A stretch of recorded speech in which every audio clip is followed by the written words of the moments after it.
In the earlier video, I shared a framework known as COMB or COMB in order to identify and categorize the common barriers for knowing doing gap. In this one, let's explore another behavioral science framework known as EAST.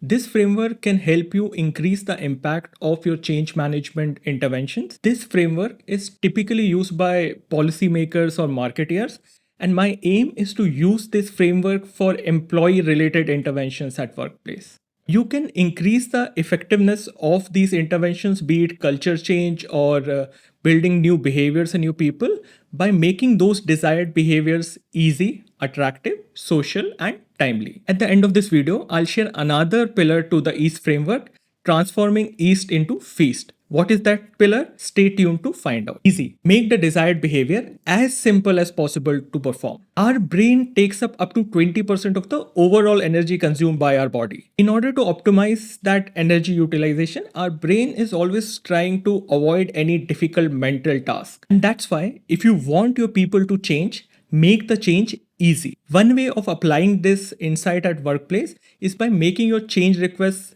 clear, simple, and most importantly, small.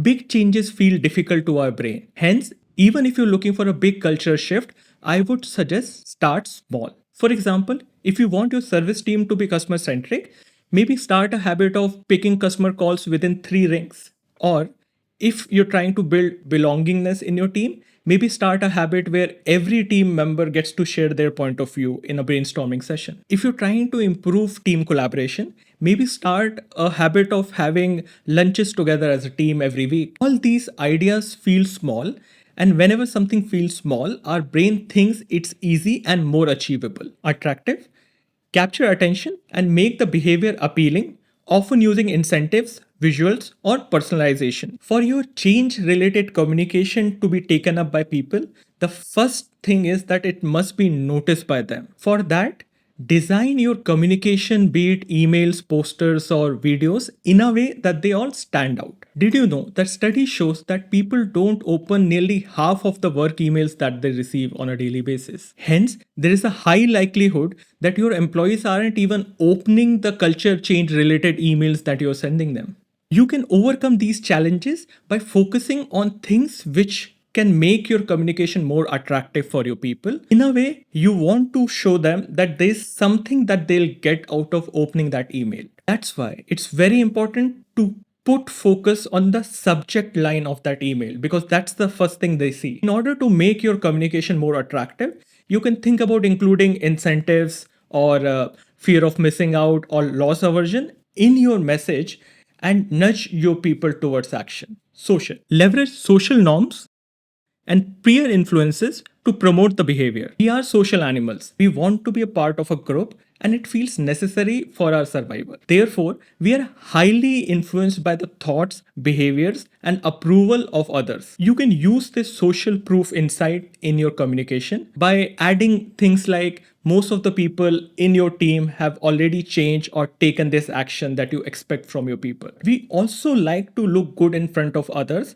and come across as somebody who follow through on their promises. Hence, maybe you can assign accountability buddies among employees instead of their managers or HR holding them accountable for their promises. Timely. Encourage action at the moments when people are most receptive. Therefore, you should try and deliver your message about the behavior change at the point of time when people are most open to change or about to make a decision related to that behavior. For example, if you want your people to be more inclusive, send a reminder about the inclusive actions that they can take just before the team meeting starts. You'll notice how these food delivery apps will send you a notification about ordering a biryani on a Friday at 7 p.m., not on a Tuesday at 4 p.m. Why? Because that's the time when you're about to make a decision and you might be most receptive to change. Similarly, your behavioral change nudges should be delivered at a time and a place where your employees are making a decision related to that expected behavior. Now we have covered this framework: easy, attractive,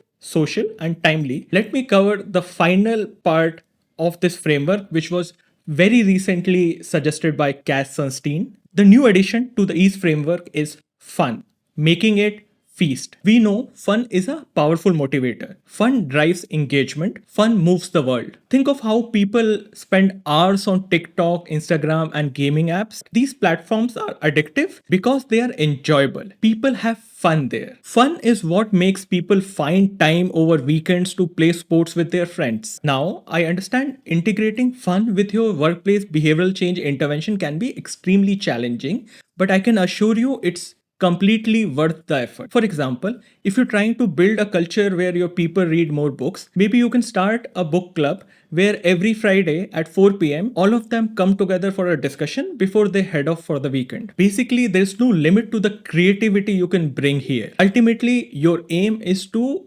increase the amount of fun they can have while they are on this behavioral change journey. I hope this new framework, which we can now call Feast, gave you new insights which you can use to design your culture change or behavior change interventions. By focusing on Feast framework, you can definitely improve the impact of your training programs or close the knowing doing gap. If you're keen on using similar behavioral science or technology at your workplace, don't forget to visit us at nudgeable.ai. See you in the next video.